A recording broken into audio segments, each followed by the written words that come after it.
পটল ভাজা করছি, ভাত বসিয়েছি,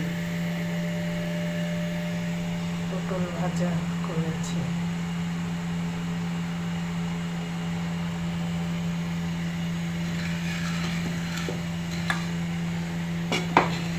সাথে চিংড়ি মাছ ভুনা, চিংড়ি মাছ ঘি দিয়ে ভাজছি,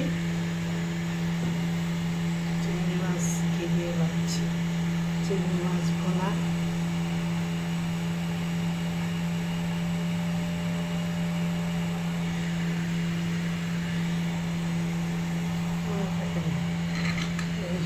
পটল ভাজা করেছি,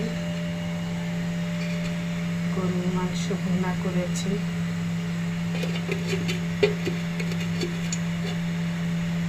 আজকে অনেকের আব্বু চলে যাবে, মুরগির মাংস রান্না করেছি। সব রান্নার পরে মনে হয়েছে এই পোলাও শেষ আজকের রান্না। ডিম ভুনা করতাম, ডিম নেই বাসায়, ভাত বসিয়েছি। ভাত খাবো আমি, ওরা পোলাও টুলাও খাবে, মুরগি টুরগি খাবে, আমি ভাত খাবো। কারণ ভর্তাও বানাতে ইচ্ছা করতেছে, একটু আলসামি লাগে ভর্তা বানাইতে, পারে ভর্তা হলে ভালো হতো। এই আজকের অনেকের আব্বুর আজকে শেষ খাবার এখানে।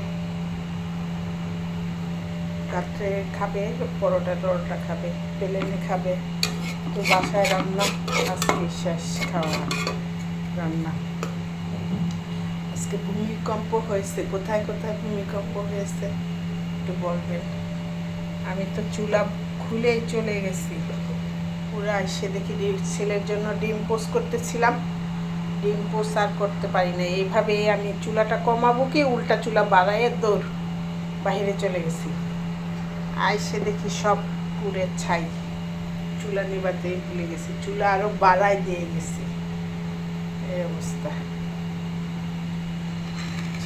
পটল ভাজা করছি, চিংড়ি মাছ ভাজা ঘি দিয়ে, শুধু মরিচ ফাটিয়ে লবণ আর ঘি, তেল ঘি এগুলো দিয়ে চিংড়ি মাছটা ভাজলে খেতে ভালো লাগে।